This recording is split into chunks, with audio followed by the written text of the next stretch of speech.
Palraj Chidambaram sir. சரி, இஸ்லாம் ஒரு இனிய மார்க்கம் என்பது நான் இளையதளத்தில் பார்க்கும்போது ஒரு சின்ன இன்சிடென்ட் நடந்தது. ஒரு கோயில் ஆலயத்துக்கு போகும்போது தாழ்த்தப்பட்ட சமுதாய ஆள் வந்து அவங்களுக்கு இந்த பெரிய முதலாளித்துவம் உள்ள ஆளுங்களோட ஒன்றா போய் சாமி கும்பிட முடியாது, போது இந்துக்கள் நடக்கிறது.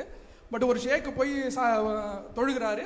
அதே தெருவில் கூட்டிகிட்டு இருந்து ஒரு இளையதளத்தில் வந்து தான் பார்த்தேன். அவர் பின்பற்றி இவர் அந்த கூட்டுறவரும் தொழுகிறாரு, அந்த ஷேக்கும் அவர் கூட தொழுகிறாரு. இது என் மனசில் வந்து ரொம்ப பெரிய ஆழமாக பயந்தது. சரி, இது ஒரு இனிய மார்க்கமாக இருக்கும், இதில் நம்ம சேரலாம். இது இது எங்கேயும் நடக்காது. இது தானே உலக நாடுகமுள்ள ஒரு மனிதனா மதிக்கிறது. அதுதான் பொருளாதார அடிப்படையிலோ ஜாதியிலையோ இப்படி மதிக்காம. இப்போ நான் சிதம்பரத்திலே நிறைய மாஸ்கில் போய் நின்று பார்த்தது உண்டு. ஒரு பெரிய முதலாளி போய் தொழுவார், அவர்கிட்ட வேலை பார்க்குற அவரும் அதே நேரத்தில் வந்து அவரை பின்பற்றி தொழுகிறாரு. இது வந்து என்ன, இது ஒரு பெரிய மார்க்கமா இருக்கும். இதை பற்றி நம்ம தெரிஞ்சிக்காத தவறுதலான மீடியாக்களில் வரும்போது ஒரு விளக்கம் கூட சொன்னீங்க. பத்திரிகையிலும் மீடியாக்களும் தவறாக சித்தரிக்கிறான். அதே இது தவறுங்கிறது இன்னொரு படமும் வந்திருக்கு, தனி ஒன்று. அப்போ மீடியாக்கள் வந்து சித்தரிக்கிறது எல்லாம் தவறு என்று உணர்ந்து இதில் இந்த இஸ்லாம் மார்க்கத்தை பின்பற்றலாம் என்று நான் ஒரு இந்துவாக இருந்து நான் ஆசைப்படுறேன். ஏன்னா ஒரு தாழ்த்தப்பட்ட சமுதாய மக்கள் வந்து இதில் இருந்தால் ஒருவேளை முன்னுக்கு வரலாம் அப்படின்றதுக்கு. ஆனால் அதை நான் என் நண்பர்கள் மத்தியிலையோ இல்லை சொந்தக்காரங்கள நான் பேசும்போது அவங்க எனக்கு அழிச்சது இதெல்லாம் நீ சொல்கிறதெல்லாம் கரெக்டு தான், பட் அதில் பெண்கள்னு ஒரு சாப்டர் இருக்குது, அவங்க இன்னமும் வந்து அடிமைப்படுத்தி தான் வச்சுருக்காங்க. அதை அடிமைப்படுத்தினா நீங்கள் கேட்ட மாதிரி என்ன மாதிரி அடிமைப்படுத்திருக்காங்களோ எனக்கு விளக்கம் சொல்ல முடியுமா என்பது. இப்போ எனக்கு ஒரு பெண் குழந்தை தான் இருக்குது. இதை வந்து நான் பெரிய ஒரு காவல்துறை அதிகாரியாகவோ இல்லை ஒரு மருத்துவத்துறையிலையோ பொதுமக்கள் எங்கே நடமாடக்கூடிய இடத்துல ஒரு முன்னணியாக இருந்து ஐயா மாதிரி ஒரு லெவலுக்கு கொண்டுட்டு வரணும்னு நான் ஆசைப்படுறேன். அது வந்து இஸ்லாம் மார்க்கம் வந்து அது தடை விதிக்கும். ஒரு பெண்ணுன்னா இந்த இடத்துல தான் இருக்கணும், இப்படி தான் பழகணும், இப்படி தான் செய்யணும் அப்படின்ற ஒரு தடை இருக்குதா என்னுடைய நண்பர்கள் மத்தியில் எனக்கு தவறான கருத்துக்கள் ஏற்பட்டது. அது இளையதளத்தில் பார்க்குற அளவுக்கு எனக்கு ரொம்ப டைம் இல்லை. இங்கே வந்து வாய்ப்பு கிடைச்சதால ஐயா அதுக்கு விளக்கம் சொன்னீங்கன்னா எனக்கு யூஸ்ஃபுல்லாக இருக்கும். இந்த மார்க்கத்தை பின்பற்றதுக்கு எனக்கு ஒரு அதிகாரம். இந்த மார்க்கத்திலே பெரிய ஒரு விஷயம் என் மனசில் பட்டது என்னன்னா, ஒரு ஆடு மேய்க்கிற விஷயம் படிச்சிருப்பீங்க பத்திரிக்கையில்.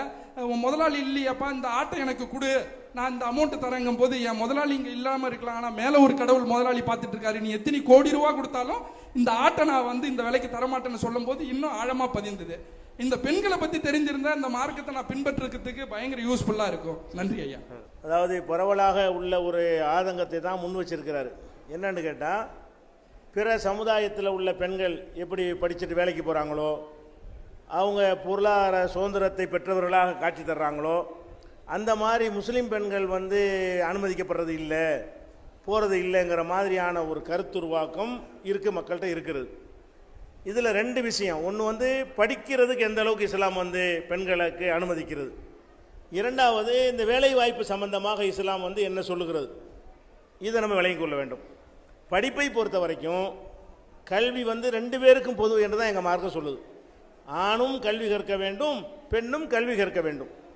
இதில் எந்த ஒரு காம்ப்ரமைஸ் இஸ்லாம் பண்ணிக்கொள்ளவே இல்லை. நபிகள் நாயகம் காலத்தில் வந்து மார்க்கத்தை சொல்வதுதான் கல்வியாக இருந்தது. அதில் தான் எல்லாம் கலந்துருந்தது. இஸ்லாம் தான் அங்கே எல்லா கல்வியுடைய கேந்திரமாக இருந்தது. இந்த கல்வியை ஆண்கள் கற்ற மாதிரி நபிகள் நாயகம் காலத்தில் பெண்களும் கற்றார்கள். திருக்குர்ஆனில் கூட எங்களுக்கு ஒரு வசனம் இருக்கிறது, முஸ்லிமான ஆண்களும் முஸ்லிமான பெண்களும் ஒருவர் மற்றவருக்கு உற்ற நண்பர்களாக இருக்க வேண்டும், நன்மையை ஏவ வேண்டும், தீமையை தடுக்க வேண்டும். பிரச்சாரம் பண்ணுறது, நன்மையை அடுத்தாளுக்கு எடுத்து சொல்வது, தீமையை தடுக்கிற இந்த பணிகள் ஆண்களுக்கு இருக்கிற மாதிரி பெண்களுக்கு இருக்கிறது என்று திருக்குர்ஆனில் ஒரு வசனம் இருக்கிறது. அப்போ பிரச்சாரம் செய்கிறது என்றாலே கல்வி வேணும்ல. எதை பிரச்சாரம் பண்ணுவாங்க? அடுத்தவருக்கு எடுத்து சொல்லக்கூடிய உரிமை கூட பெண்களுக்கு வழங்கப்பட்டிருக்கிறது. கற்றுக்கொள்வது மட்டும் இல்லாமல் நீ பிறருக்கு எடுத்து சொல்லணும், தீமையை கண்டா தடுக்கணும், கண்டிக்கணும். இந்த விஷயங்கள் எல்லாம் கரெக்டாக இஸ்லாத்தில் சொல்லப்பட்டிருக்கிறது. அதே நேரத்தில் பெண்களை பற்றிய அவங்களை பற்றிய ஆண்களுடைய பார்வை இருக்குது இல்லையா, அதையும் இஸ்லாம் கவனத்தில் கொள்கிறது. பெண்களை பற்றி ஆண்களுடைய பார்வை என்ன? அவர்கள் வந்து அந்த சந்தர்ப்ப சூழ்நிலை கிடைக்குமையானால் பெண்களை ஏமாற்றக்கூடியவர்களாக அதிகமான ஆண்கள் இருக்கிறார்கள். இதை நீங்கள் மறுக்க இயலாது. இப்போ பள்ளிக்கூடத்தில் நம்ம படிக்க வைக்கிறோம், படித்து கொடுக்குற வாத்தியார் ஆசிரியர் இருக்கார, அவரால் இந்த சின்ன சிறுமி வந்து கடத்தப்பட்டு போயிடுதுன்னு நியூஸில் பார்க்குறீங்க, அதை நம்ம பார்க்குறோம். அதே மாதிரி வந்து ஒரு மருத்துவத்தில் வைத்தியத்துக்கு போனோம்னு சொன்னால் அவரால் கூட அந்த மருத்துவங்கிறது ஒரு புனிதமான ஒரு தொழில். அதை பண்ணுறவர் கூட இந்த மாதிரி பெண்ணிடத்தில் ஒரு சில்மிசம் பண்ணிட்டாரு என்கிற மாதிரியான ஒரு செய்திகளை நம்ம பார்க்குறோம். மத குருமார்கள் அறிவுரை சொல்லக்கூடியவங்க, அது முஸ்லீம் மத குருவாக இருக்கட்டும், எந்த மத குருவாக இருக்கட்டும், அவரோட ஒரு பெண் தனியாக பேசி கொண்டிருக்கும் பொழுது அவர் ஒரு மாதிரியாக நடந்து கொண்டார் என்கிற மாதிரியான பிரச்சனைகளை எல்லாம் நம்ம சந்திக்கிறோம். பெரிய பெரிய தலைவர்களாக இருக்கிறவங்க, போதிக்கிறவங்களாக இருக்கிறவங்க, படித்தவங்களாக இருக்கிறவங்க யாராக இருந்தாலும் ஒரு பெண்ணோடு சேர்ந்து இருக்கக்கூடிய இந்த தனிமை கிடைக்கக்கூடிய நேரத்தில் ஆம்பளை என்பதை கொஞ்சம் பேர் காட்டி விடு, அனைவரும் இல்லாட்டாலும் கொஞ்சம் பேர், கணிசமான பேர் காட்டி விடுகிறார்கள். அதை நம்ம பார்த்திஸ்லாம் என்ன சொல்லுதுன்னு கேட்டால், படிக்கிறீங்களா, ஆணும் பெண்ணும் சேர்ந்து படிக்கக்கூடிய படிப்பு வேண்டாம். பெண்களுக்கு மகளிருக்கு பஸ்ஸெல்லாம் தனியாக இடம் கொடுக்குறீங்க. ஏன்? ஆம்பளை வேலையை காட்டிடுவான் தானே, இடிச்சிருவான் உரசிடுவான்னு சொல்லிட்டு பஸ்ஸில் ஏறும் பொழுது மகளிர் வழி அதுன்னு சொல்லி ட்ரெயினில் அப்படி வச்சுருக்கிறீங்க. மகளிர் பெட்டின்லாம் கொஞ்சம் நேரத்துக்கு பிரயாணத்துக்கு பண்ணுறீங்க. 8 மணி நேரம் உட்காந்துக்கிற கல்விக்கூடத்தில் என்ன நடக்குதுன்னு கேட்டால், ஆணும் பெண்ணுக்கு மத்தியில் ஒன்றா உரசிக்கிறாங்க, பேசிக்கிறாங்க, அப்படி பரிமாறிக்கிறாங்க. நவீன கருவிகள் வந்த பிறகு அதையெல்லாம் பயன்படுத்தி கொண்டு உறவுகளை ஏற்படுத்தி கொண்டு தனியாக ஸ்கூலுக்கு போய்ட்டு வரும்போது ஜோடியாக வெளியே வர்ற காட்சியெல்லாம் நீங்கள் பார்க்குறீங்க. போகும்போது தனியாக அப்பா ஒன்றா விட்டுட்டு போவார், சாயந்தரம் 2 வீலரில் ஒருத்தவங்க வாசலில் காத்துக்கிட்டு இருப்பான், கூட்டிகிட்டு போயிடுறான். அப்போ இதில் என்ன நடக்குதுன்னு கேட்டால், அந்த பெண்கள் அந்த டீனேஜ் பருவத்தில் அவர்கள் என்ன முடிவெடுப்பது என்று தெரியாத அந்த ஹார்மோன்கள்லாம் சுரந்து ஒரு விதமான ஒரு குழப்ப நிலையில் பெண்கள் இருக்கும் பொழுது அவங்கள ஆண்கள் ஈஸியாக ஏமாத்திடலாம். அவன் கிழவனாக இருந்தாலும் அந்த பெண் ஏமாற்றப்பட்டுறான். அழகாகவே இருக்க மாட்டான், அவனாலும் கூட இந்த பெண்ணு கவரப்பட்டு போயிடுறான். அப்போ இந்த பெண்கள் அந்த ஹார்மோன் சுரக்கக்கூடிய டீனேஜ் அந்த பருவங்கள் ரொம்ப ஆபத்தான ஒரு பருவம், ரொம்ப கண்குத்தி பாம்பாக கவனிக்க வேண்டிய ஒரு பருவம். நம்மளே அது எப்போ நினைக்கிறாங்க தெரியுமா? எத்தனையோ வழக்குகள் எங்கள் பஞ்சாயத்தில் எங்கள் ஜமாத்து கொண்டு வருவாங்க. முஸ்லீமான பையன் முஸ்லீம் அல்லாத பொண்ணை கூட்டிகிட்டு வந்துடும், இதுக்கு மாற்றமாக கூட்டிகிட்டு வந்துடுவாங்க. பெற்றோர்கள் நாங்கள் தகவல் கொடுப்போம், உங்கள் பொண்ணை கூட்டிட்டு வந்துட்டாமா, நீ அறிவுரை சொல்லி கூட்டிகிட்டு போன்னு சொல்லுவோம். ஒரு முஸ்லீம் ஒரு இந்து பொண்ணை கூட்டிகிட்டு வந்துடுறான்னு வைங்களேன், அது 17 வயசு 18 வயசு இருக்கும், இவன் 25 வயசு இருக்கும். எங்கள் ஜமாத்து கூப்பிட்டு வந்துடுவான், கல்யாணம் பண்ணி வைங்கன்னு. உடனே பேரண்ட்ஸ் பிடிச்சி வச்சு அவங்க தகப்பனாருக்கு தகவல் கொடுப்போம், குடும்பத்தாருக்கு அறிவுரை சொல்லி கூட்டிகிட்டு போங்கண்டு. தகப்பனார் காலில் விழுவார், மாட்டேன் காலை பிடிக்கிறேன் வந்துருமா, இவனோட தான் போவேன். இப்போ என்ன எதுக்கு நான் சொல்கிறேன்னு கேட்டால், இந்த மாதிரியான அளவுக்கு அந்த வயசு ஒரு முடிவெடுக்க வைக்கிறது. தகப்பனை தெரியலை, இவன் யார், இவன் ஒழுக்கம் என்ன, இவனுடைய வருமானம் என்ன, இவன் ஃபேமிலி பேக்ரவுண்டு என்ன, இவளை மாதிரி நான் எத்தனை பேரை வச்சுக்கிட்டு இருக்கிறான், எதையுமே கவனிக்க மாட்டேங்குதுவோ. இதுக்கு பேர் காதலாம். போய் ஒரு ரவுண்ட் அடித்து குத்தாலத்தில் விட்டு ஒடியாந்துடுறாங்க, கொடைக்கானலில் விட்டு ஒடியாந்துடுறாங்க. அப்புறம் கண்ணை கசக்கிட்டு வீட்டுக்கு போனால் அங்கேயும் சேர்க்க மாட்டேங்கிறாங்க. அப்போ அந்த மாதிரி எல்லாம் பெண்கள் போன பிறகு பெண்கள் ஈஸியாக ஏமாற்றப்பட்டார்களே. ஆனால் இன்னும் சமூகத்தை நீங்கள் பார்க்கணும். நீ என்னதான் அப்படி பேசிக்கிட்டாலும் விட்டு ஒரு பொண்ணு ஓடி போய் திரும்பி வந்தால் என்ன ஆகும்? அந்த குடும்பத்தில் என்ன ஆகும்டா? அந்த பெண்ணை யார் மதிப்பா? அந்த பெண்ணுக்கு ஒரு தங்கச்சி இருந்து அவளை கல்யாணம் பண்ணுறதுக்கு யோசிக்கிற சமுதாயம் இது. ஒரு பெண்ணு ஓடி போச்சுன்னு சொன்னால், அம்மாடி அங்கே போகாத, அது ஓடி போன வீடு என்று சொல்லக்கூடிய அளவுக்கு தலைமுறையாக ஒரு இழிவை சுமக்கிற அளவுக்கு ஆக்கி விட்டு விடுவார்கள். அப்போ இஸ்லாம் என்ன சொல்லுதுன்னு கேட்டால், அந்த முடிவெடுக்க தெரியாத டீனேஜ் பருவத்தில் ஆணும் பெண்ணும் சேர்ந்து படித்தால் அது ஆசிரியரும் தெரியாது, கிழவனும் தெரியாது, குமரனும் தெரியாது, ஆம்பளையா பொம்பளையா மட்டும்தான் மேட்ரு. அந்த மாதிரியான ஒரு அடிப்படையில் ஈஸியாக மடக்கிடுறாங்க, ஏமாத்திடுறாங்க ஆம்பளைங்க. ஆம்பளையில் சில பேர் முறையாக கல்யாணம் விரும்பி பண்ணுறவனு இருக்கிறான், அனைத்தும் ஏமாத்துதல் இல்லை. ஆனால் ஏமாத்துறது பாதிக்கு மேலே இருக்குது, பாதிக்கு மேலே ஏமாத்துறது இருக்குது. அப்போ நாம் என்ன பண்ணுறோம்?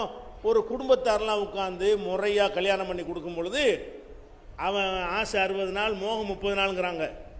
30 நாள் ஆனவன் 60 நாள் ஓடி போகத்தான் பார்ப்பான். ஆம்பளை என்ன செய்வான்? ஒருத்தி கூட்டிகிட்டு போயிடுவானா, 60 நாள் கசந்துடும், எப்படியாவது ஓடி போகத்தான் பார்ப்பான். ஆனால் சமூகம்லாம் சேர்ந்து கல்யாணம் பண்ணி வச்சா பின்னி எடுத்துருவாங்கன்னு பயம் இருக்கும்.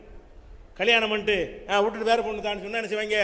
அடி பிச்சிருவாங்கல்ல, ஜமாத்து பஞ்சாயத்துலாம் இருக்குமா இல்லையா, அதுக்கு பயப்படுவாங்க. இப்போ ஓடி போயிட்டான்னு வைங்களாம், யாரும் கேட்க நாதி இல்லை. விட்டுட்டு போனால் கூட யாரும் வரமாட்டாங்கன்ற ஒன்று தைரியமாக விட்டுட்டு போகிறான். அவளுக்கு பின்னாடி ஒரு செக்யூரிட்டி இருக்கணும். பெண்களுக்கு செக்யூரிட்டி பாதுகாப்பை நம்ம ஏற்படுத்துகிற ஃபஸ்ட்டு என்கிற வகையில் இஸ்லாம் என்ன சொல்லுதுன்னு கேட்டால், ஒரு ஆணும் பெண்ணும் தனித்திருக்கக்கூடிய வாய்ப்புகளில் எதையும் நீங்கள் எடுத்துக்கொள்ளாதீங்க. அது படிப்பாக இருக்கட்டும், வேலையாக இருக்கட்டும், எதுவாக இருக்கட்டும், ஆணும் பெண்ணும் தனித்திருக்கிற மாதிரி நிலை வந்தால், ஒரு நேரம் இல்லாட்டி ஒரு நேரம் இதாக நடந்தால் பாதிப்பு பெண்களுக்கு தான். ஆண்களுக்கு ஒன்றும் கிடையாது, சும்மா எறும்பு கடித்த மாதிரி போயிட்டே இருப்பாங்க, உதறி விட்டு போயிட்டே இருப்பான். அந்த ஒரு நிலையை வைத்து நம்ம சொல்கிறோம். இன்னும் சொல்ல போனால், நேற்று பேப்பரில் நேற்று பாருங்கள், நேற்று ஒரு தொலைக்காட்சியிலேருந்து அந்த ஆண்கள் வந்து பெண்கள்கிட்ட எப்படி நடக்கிறார்கள். எங்க மேற்கத்திய நாட்டில் இங்கிலாந்தில் ஒரு சர்வே பண்ணுறாங்க.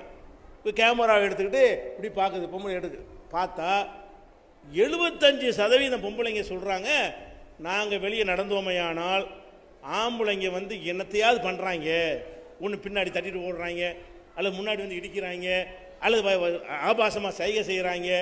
இது இல்லாமல் நாங்கள் வீட்டுக்கு திரும்பி வந்ததில்லை. வெளியே போயிட்டு வர்றதுக்கு இடையில் இந்த ஆம்பளைங்களுடைய சேட்டைகளை வந்து எங்களுக்கு சகித்து கொள்ள முடியலைன்னு அந்த பேட்டிலாம் கொடுக்குறாங்க. அதில் ஒரு வேடிக்கை என்னன்னு கேட்டால், இந்த எடுக்கிறாள்ல பேட்டி, அவளை தட்டிட்டு வர்றான்.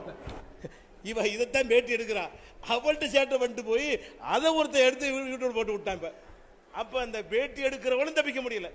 அப்போ இந்த ஆம்பளைங்கிற அந்த புத்தியை காட்டுறதுனால இப்படியாக ஓப்பனாக பாதுகாப்பற்ற நிலையில் போனோம்னு சொன்னால், அதே நேரத்தில் பாருங்கள், புருஷனும் முண்டாட்டியே போனால் இவனு கை வைக்க மாட்டான்.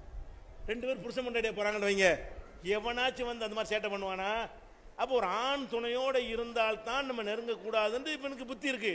பெண்கள் அடக்குமுறைன்னு இது நினைக்கிறாங்க. இவன் ஆபத்தானவன் நாங்கள் சொல்கிறோம். நாம் என்ன சொல்கிறோம்? ஆம்பளை ஆபத்தானவன். ஆம்பளைகளால் பெரும்பாலான ஆம்பளைகள் நல்லவங்களாக இருந்தாலும் இந்த கெட்ட கொஞ்சம் பேரால் பெண்கள் பாதிக்கப்படுறாங்க.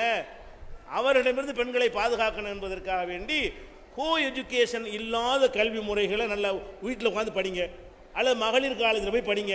அதெல்லாம் இருக்கத்தான் செய்கிறது. இந்த ஆணும் பெண்ணு சேர்ந்து படிக்கக்கூடிய கல்வி முறை வந்து வேணாங்கிறோம். கல்வி வேணாங்கிறதுக்காக வேண்டி இல்லை. இந்த விபரீதம் நம்முடைய பிள்ளைகளுக்கு வந்துடக்கூடாது. ஒவ்வொருத்தரும் பெற்றோர்களும் நம்முடைய பிள்ளைகள் வந்து நல்ல புருஷனை தேர்ந்தெடுத்து நினைப்பாங்க. இந்த வயசு அதை தேர்ந்தெடுக்கிற அறிவு அது கிடையாது. நான் சொல்லுவேன், 17 வயசு 18 வயசு பொண்ணுக்கு என்ன தெரியும்? ஒன்றும் தெரியாது. அதனால் 65 வயசுக்காரனோட ஓட முடியாதுக்கு. 65 வயசுக்காரனோட எத்தனை வருஷம் வாழ முடியும்? இவன் அதுக்கப்புறம் என்ன ஆகும்? 2 வருஷம் மூத்தா போய் செத்து போயிடுவானே. அதை கூட சிந்திக்காம ஒரு இளம் பெண்ணு 65 வயசு கிழவனோட ஓடி போச்சு. ஏன் ஓடுது தெரியல. நம்மளாம் எதை பார்ப்போம்? அரை மாதம் வித்தியாசம் இருந்தால் கூட பார்ப்போம், வயசு டிஃப்ரென்ஸ் சரியில்லை. 2 வருஷம் வித்தியாசம் இருந்தால் பார்க்குறோம். அதெல்லாம் பார்க்க தோணாது. அந்த ஏஜ் அப்படி வயசு இருக்கு என்பதை வந்து விஞ்ஞானிகளும் இன்னைக்கு ஆய்வு செஞ்சு சொல்றாங்க. அந்த டீனேஜ் பருவம் ஆபத்தான ஒரு பருவம். இந்த அடிப்படையில் இதை ஒரு கண்ட்ரோல் பண்றது உண்மை. படிங்க, வீட்டில் கொஞ்சம் கரஸ்பாண்டில் படிங்க, இல்லை மகளிரில் போய் படிங்க. அடுத்து என்னன்னு கேட்டால், இந்த வேலைக்கு போகிறதுக்காக படிக்கிறாங்க இல்லையா, அது வந்து படிக்கலாம், வேலைக்கும் போகலாம். எப்போ போகலான்னு கேட்டால், கணவன் இல்லை, அல்லது செக்யூரிட்டி இல்லை, வசதி இல்லை, நம்ம வேலைக்கு போய் தான் சாப்பிடணும் என்கிற நிலையில் இருந்தால்தான் பெண்கள் வேலைக்கு செல்வது அறிவுடைமை.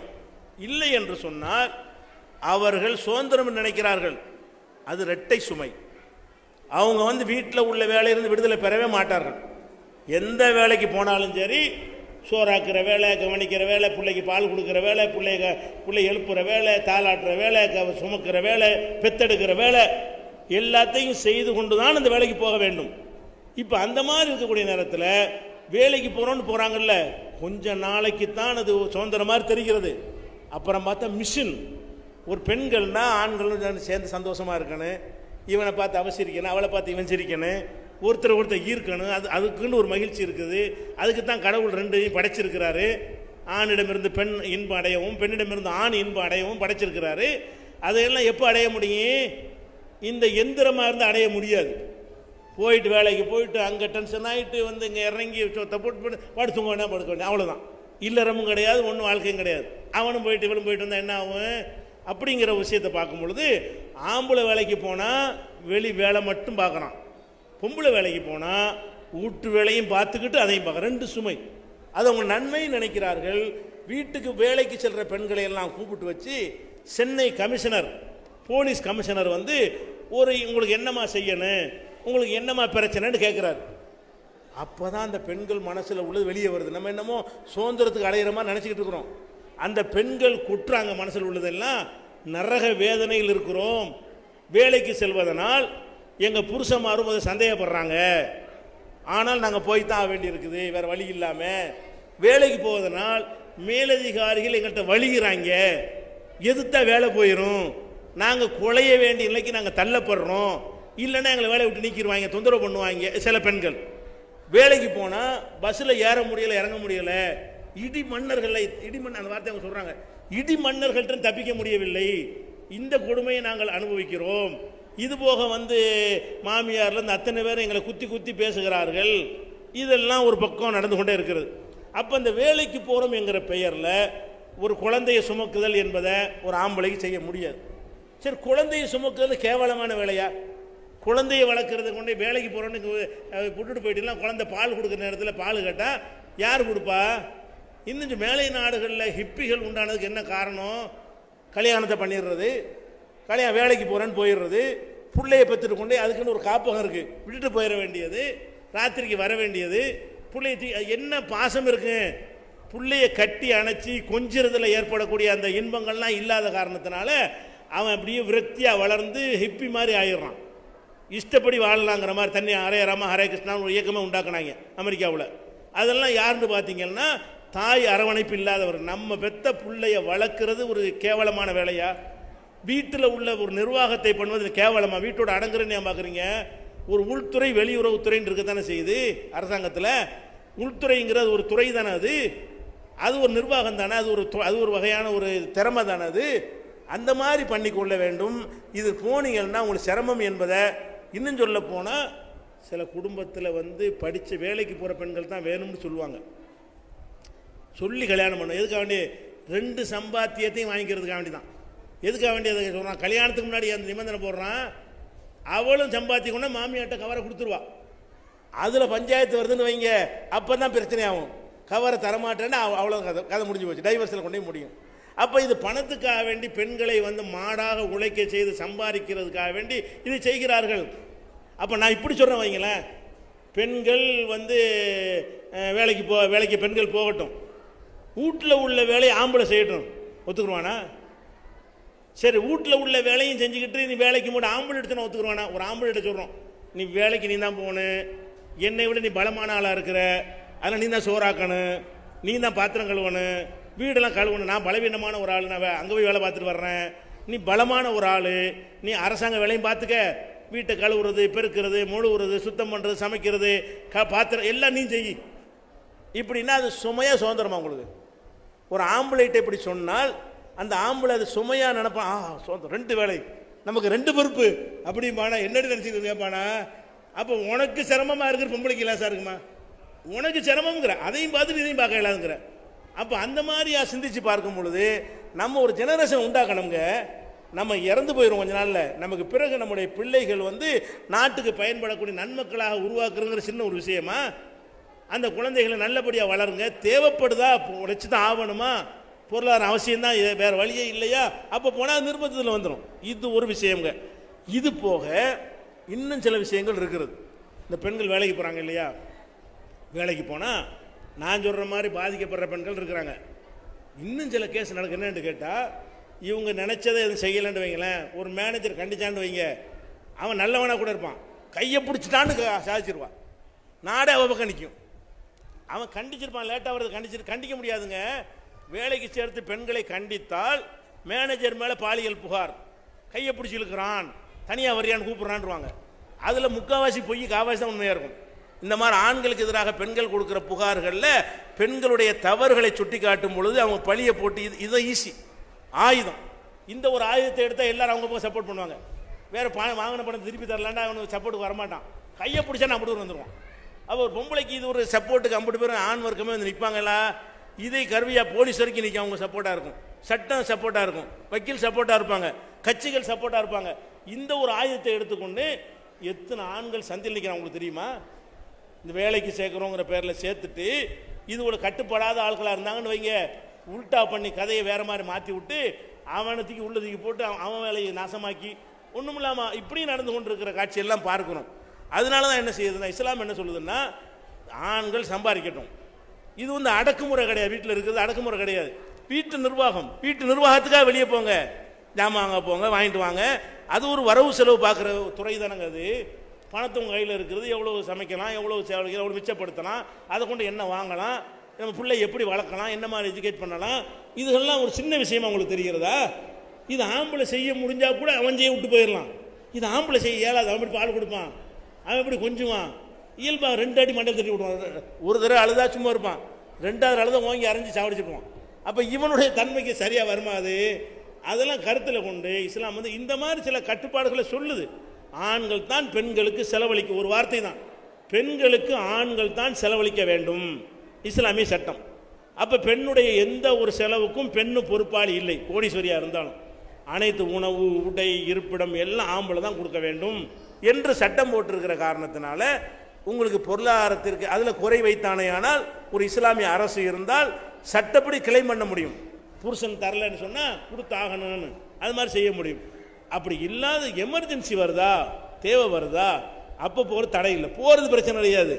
எது நல்லது, உங்கள் நன்மைக்கு எது நல்லது? ஒரு மனுஷனுக்கு நன்மை எது?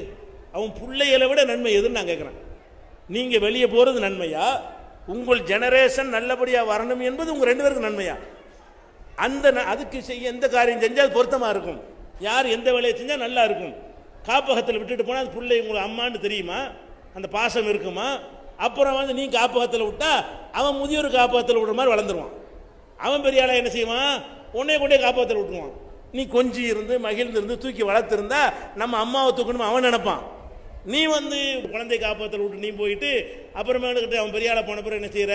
என் பிள்ளை என்ன விட்டு போயிட்டான், அப்படிதான் போவான். நீ உன் தேவைக்கு நீ விட்டுட்டு போன மாதிரி அவன் தேவைக்கு உன்னை விட்டு போதான் செய்வான். அப்போ இதையெல்லாம் கருத்தில் கொண்டு இஸ்லாம் என்ன சொல்லுதுன்னு கேட்டால், இது அடிமைத்தனம்லாம் கிடையாதுங்க. இப்போ பெண்கள் எங்கள் மார்க்கத்தில் முஸ்லீம் பெண்கள்லாம் என்ன சொத்து பத்து இல்லாமல் இருக்காங்கிறீங்களா? அவ்வளோ சொத்துக்களையும் பொண்டாட்டி பேரில் எழுதி வைக்கிறான்.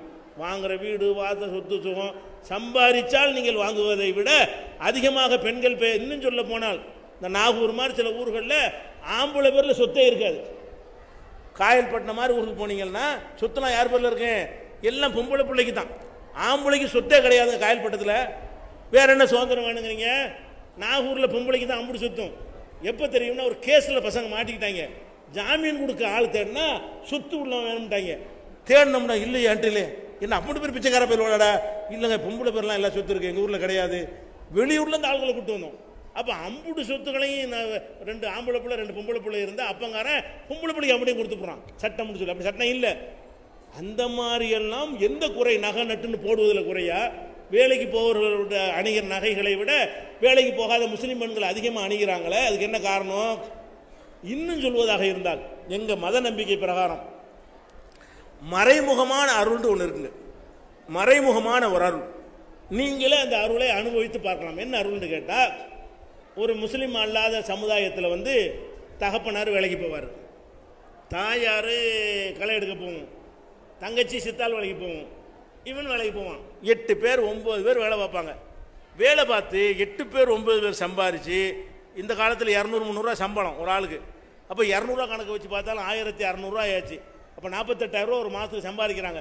அப்போ அந்த குடும்பம் 48,000 வருமானம் வந்து அந்த குடும்பத்தை பார்த்தீங்கன்னா குடிசையில் இருப்பாங்க. இதில் ஒரே ஒரு ஆம்பளை வெளிநாட்டுக்கு போயிருப்பான். அக்கா ஒன்று, தங்கச்சி ஒன்று, அம்மா ஒன்று, வீட்டில் உட்காந்து தின்னுட்டு இருக்கும். அவனை பார்த்தீங்கன்னா அரண்மனை கட்டுறான், ஊர்த்தம் சம்பாதிக்கிறான். அப்போ இறைவன் மறைமுகமான ஒரு அருள் கொடுக்குறானா இல்லையா? அவ்வளோ பேரும் சேர்ந்து பாடுபடும் போது கிடைக்காத ஒரு அருள் ஒரு ஆம்பளை சம்பாதிக்கிறான். இவ்வளவு அடுக்கிட்டு இருக்கிறாங்க பெண்கள். இப்போ முஸ்லீம் பெண்களை பார்த்தீங்கன்னா நகை வளையல் உழுவுக்கு இருக்கும். என்னடா இது, எத்தனை பேர் சம்பாதிக்கிறான்? அது சம்பாதிக்கலை, அது அம்மா சம்பாதிக்கலை, அது அக்கா சம்பாதிக்கலை, அது தங்கச்சி சம்பாதிக்கலை, அது புருஷங்காரனும் அண்ணங்காரனும் ஒருத்தன் சம்பாதிக்கிறான். ஒருத்தன் சம்பாதிக்கிறான், 50 பேருக்கு அழகு பார்க்குறானே. அப்போ கடவுள் வந்து நினையாபுரத்தில் இந்த கொள்கைக்காக வேண்டி ஒரு அருள் புரிகிறான்னு விளங்குதா இல்லையா? லாஜிக் படி இருக்கக்கூடாது. லாஜிக் படி 9 பேர் வேலை செஞ்சவங்க நல்லா இருக்கணும். ஒத்த வேலை செய்கிற குடும்பம் சந்தியில் நிற்கணும். ஒருத்தன் வேலை செய்கிற குடும்பம் சந்தியில் நிற்கணும். 9 பேர் வேலை செய்கிற குடும்பம் மேலே போய் கொண்டிருக்கணும். மாற்றி இருக்குது. அப்போ இறைவன் ஒருத்தன் இருந்து இந்த அருளை செய்கிறான். இது நாங்கள் இப்படி இது லாஜிக் இல்லைன்னு நினைக்கக்கூடாது. யதார்த்தம் அதுதான். இப்போ நம்ம ஆடு மாடுலாம் இருக்குன்னு பாருங்களேன். சிங்கம் புலி இருக்குது. சிங்கத்தை யார் நெருங்க முடியுமா? அழிக்க முடியுமா? புலியை கொல்ல முடியுமா? யார் அறுத்தர் சாப்பிட்றாங்களா? எண்ணிக்கை குறைஞ்சிக்கிட்டே வருது. ஆடு அறுத்தர் திங்கிறாங்க. அது வளர்ந்துக்கிட்டு எங்கே பார்த்தாலும் ஆடாக இருக்குது. ஆடுகள் வந்து லட்சக்கணக்கில் கொல்லப்பட்டாலும் அது செத்து இருக்கணும், அழிஞ்சு இருக்கணும், ஆனால் வளர்கிறது. புலியை யாரும் நெருங்கவும் முடியாது, அது பல்கி பெருகி இருக்கணும். காணாம் நாட்டில் புலி எத்தனை எண்ணிக்கிட்டு இருக்கிறானுவோ. அப்போ அந்த அளவுக்கு இருக்குன்னா இதுதான் இறை மறைமுகமான அருள்ங்கிறது. புலிகள் அழிந்து ஆடுகள் பெருகுத. இவ்வளோ ஆடுகள் சாப்பிட்ட பிறகும் பெருகிறது. புலியை எவனும் சாப்பிடுவதில்லை, எந்த விலங்கும் அதனோட சண்டை போட்டு ஜெயிப்பதில்லை.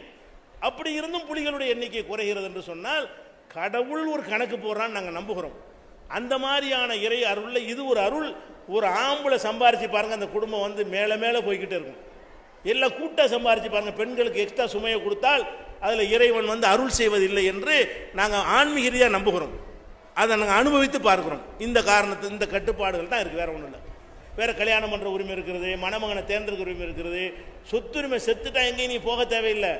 நான் இறந்து விட்டால் என்னுடைய சொத்துல என் மகளுக்கு தன்னால பங்கு போய்விடும், என் மகனுக்கு தன்னால போய்விடும், என் மனைவிக்கு தன்னால. இறைவன் வகுத்த இஸ்லாமிய சட்டப்படி சொத்து உரிமை கிடைச்சிடும். பெண்களுக்கு ஆன்மா இருக்கான்னு சர்ச்சை பண்ணிட்டு இருக்கிறாங்க. அந்த காலத்தில் 14 நூற்றாண்டுக்கு முன்னாடி பெண்களுக்கு சொத்துரிமை, விவாகரத்து உரிமை, திருமணம் செய்கிற உரிமை, எல்லா உரிமையும் வழங்கப்பட்டிருக்கிறது. அந்த உங்களோட தொடர்பு இல்லாமல் ஒதுங்கி வாழ்றதுனால உள்ளுக்குள்ள அவங்க எவ்வளவுக்கு உரிமையோடு இருக்கிறார்கள் என்று உங்களுக்கு தெரியதில்லை.